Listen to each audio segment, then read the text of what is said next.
What's going on, guys? Today I'm going to show you how to drain down an open vented heating system and change a radiator, so stay tuned. Let's go. Right, we've got to turn the cold main off with a stopcock key, stop the F&E from filling up, but that one's already filled with water. I've got this numpty. No isolator in the attic. Let's go! No isolator. So the next thing you need to do is attach the drain off, find a low drain off point, attach the hose to it, put it outside and undo it. This will allow the water to exit the heating system and drain off outside. As you can see, it's nearly drained now. It's nearly stopped. So that means it's pretty much empty and we can start the works upstairs. So, what you want to do is make sure that this is draining and not filling back up now, because we've isolated the cold main. This basically fills your heating system. It's called a F&E tank. So this is draining the water out now. We're draining through the rad. But when I turn the cold main back on, this will fill back up with water, and this will feed your heating system and your radiator. So, but we'll clean this out, put some inhibitor in here for when we drain the system, because it's dirty. But yeah, so system's draining now. You need to get a radiator key, stick it in the rad, open up the vent to let the air in to push the water out.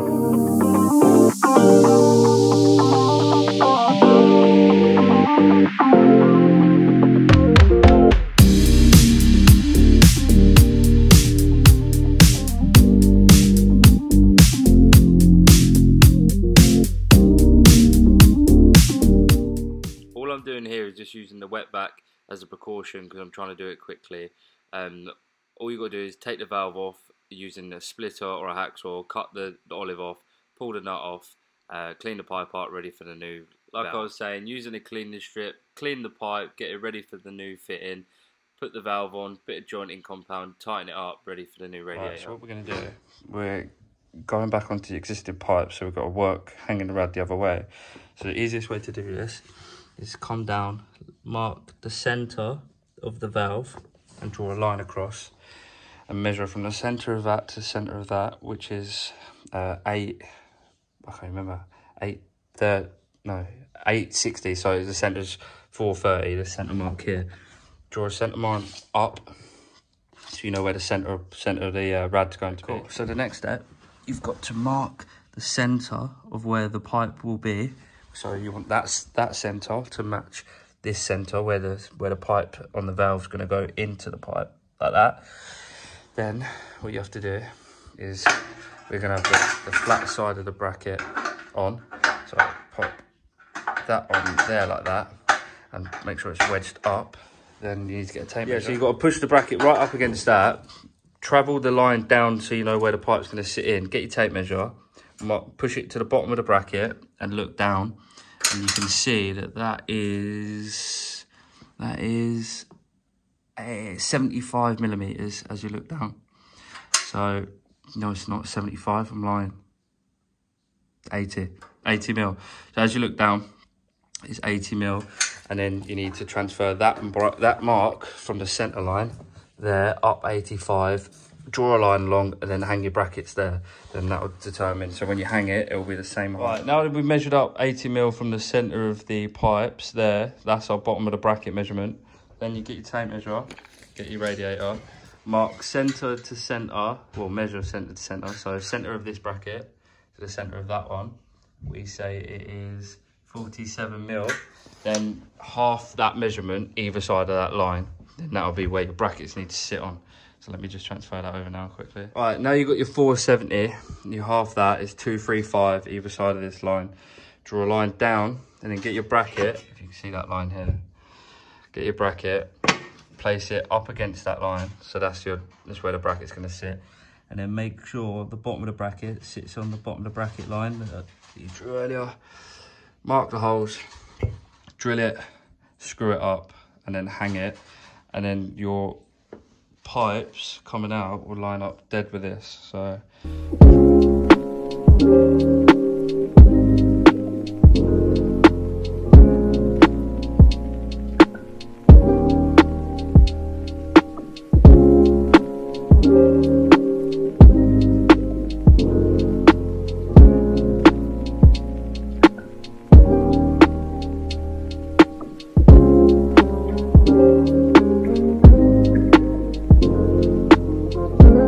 Right, now we've got these hung on the wall. You've got 370 centre to centre from this point to this point on the lines, and 80 mil above the centre of the valves. So when I hang that, that will drop down to be level with that. Just when you do it, make sure, keep them level. And make sure the bottom of the bracket is sitting on this line. So then when you hang it, you know, the top of the rad's going to be level as well. So I just need to make up the valves now, are they? Yeah, it's got to make this up with 25 turns of PTFE, wind it in with a bit of jointing compound, and then we should be good to go to drop the rad on. So once you've got 25 turns of PTFE and a bit of jointing compound on there, usually you get your 16 mil wear spanner and use the ratchet side, but it doesn't fit these valves, so you can use the other side and just turn it in. I like doing this because it doesn't slip. Sometimes you use adjustables and it slips and ruins the valve, so if you just use this, it can't slip, so just wind that in and then wipe off the excess at the end. Really good. Like when you hang the rad, make sure you put these little spacers in, because it fills it out and stops the rad from rocking about, so like that. So you slots in like this, so then the radiator sits inside of that gap. If you don't put them on, the rad will rattle. So that's ready to go on the wall now. You've got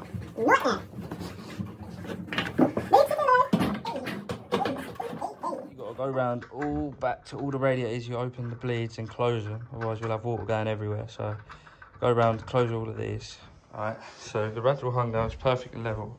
Obviously we've had to go for a smaller radiator, so we just need some tail extensions to come there, exactly like what's been done here. Tail extensions, bring it along. We're going to get 60 mil, so 60 mil either side. Purposely done that so we know if we hang a smaller rad, we can get it with this tail extensions. Old rads are imperial sizes, so you can't actually get the same size as that one anymore. It's either smaller or a lot bigger, and obviously you want to go smaller, so then you can get it with tail extensions.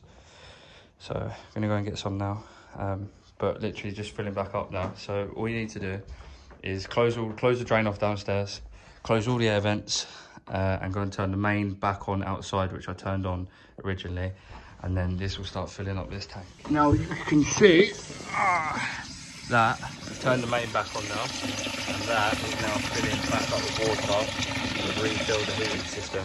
So give it 15 minutes, check what you've done, and then you'll be good to go.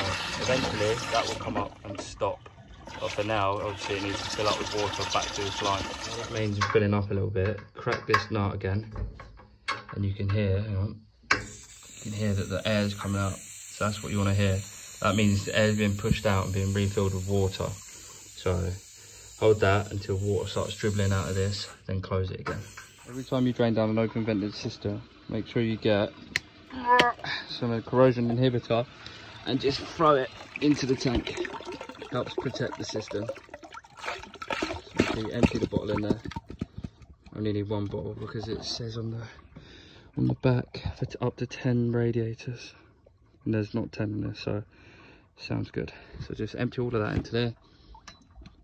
Carry on venting the rads, and it should be good. Sure that you hoover up once you're done, because it's the most important part.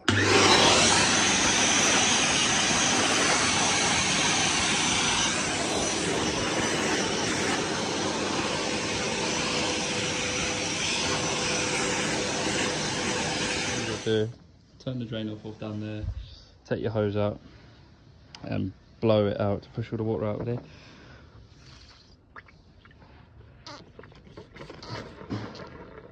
What to do next is turn the boiler on.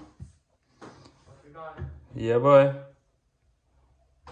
And purge it, make sure it's circulating properly. One thing I did forget to mention, so if you fill up and you try to fire the boiler up and it keeps locking out for air, what you need to do is come up to your little F&E tank. This pipe's called an open vent. So if you've got airlock, basically, you need to get a wet and drying hoover, put it on here and suck it. And this basically drags the air out of the system up and over. So yeah, all it does is basically remove the air manually by sucking it with a wet vac or a hoover, any sort of hoover, and this will drag the air out of the system. It'll automatically fill itself back up with this, so when you suck it out, you'll find that this will start running a little bit. It's fine.